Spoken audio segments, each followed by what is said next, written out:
Hello বন্ধুরা, আজকে একটি নতুন ট্যাবলেট নিয়ে হাজির হলাম। বর্তমানে কিন্তু আপনার এইসব ধরনের ভিডিওগুলো কিন্তু ব্যাপক পরিমাণ ভাইরাল অবস্থায় আছে।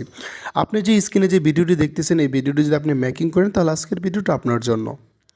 তো আপনাকে বেশি কিছু করতে হবে না, চলে যাবেন আমার ভিডিও ডেসক্রিপশন বক্সে, ওখান থেকে গেলে দেখতে পারবেন ক্যাপকাট ট্যাবলেট লিঙ্ক দেওয়া আছে। আপনি ওই লিঙ্কে ক্লিক করবেন।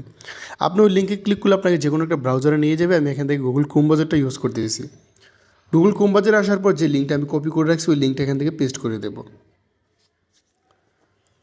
তো আপনি যখন লিঙ্কে ক্লিক করবেন, সেম টু সেম আপনাকে এরকম একটা পেজে নিয়ে আসবে। এদিকে আসার পর এটা নিচের দিকে স্ক্রল করলে দেখতে পারবেন ইউজ টেমপ্লেট ইন ক্যাপকাট, এখানে ক্লিক করবেন।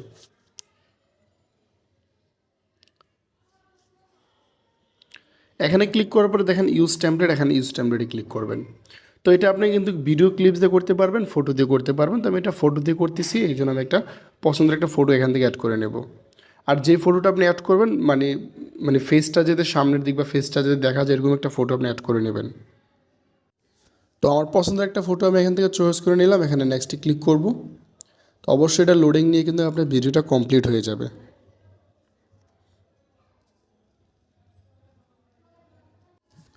দেখেন আমাদের ভিডিওটা কিন্তু কমপ্লিট হয়ে গিয়েছে। দেখেন ভিডিওটা দেখতে কিন্তু অসাম লাগতেছে, অসাম একটা ভিডিও। তো এই ভিডিওটা কিন্তু আমাদের 100% কমপ্লিটে সেভ হয়ে গিয়েছে। তো এখানে আমরা এটা সেভ করার জন্য উপরে এক্সপোর্টে ক্লিক করব। তারপর এখানে এক্সপোর্ট উইদাউট ওয়াটারমার্ক এখানে ক্লিক করব। তো দেখবেন ভিডিওটা কিন্তু এখানে 100% কমপ্লিট হবে, সেভ হয়ে গ্যালারি অপশনে চলে যাবে। যাদের ফোনে টিকটক অ্যাপসটা আছে তাদেরকে ডাইরেক্টলি টিকটক অ্যাপসের ভিতরে নিয়ে যাবে। তো এই ছিল আজকের ভিডিও। যদি ভিডিওটি ভালো লাগে অবশ্যই লাইক দেবেন। আর আমাদের চ্যানেলে যদি নতুন দর্শক আমার চ্যানেলটি সাবস্ক্রাইব করে পাশে থাকবেন। অসংখ্য ধন্যবাদ পুরো ভিডিওটি দেখার জন্য।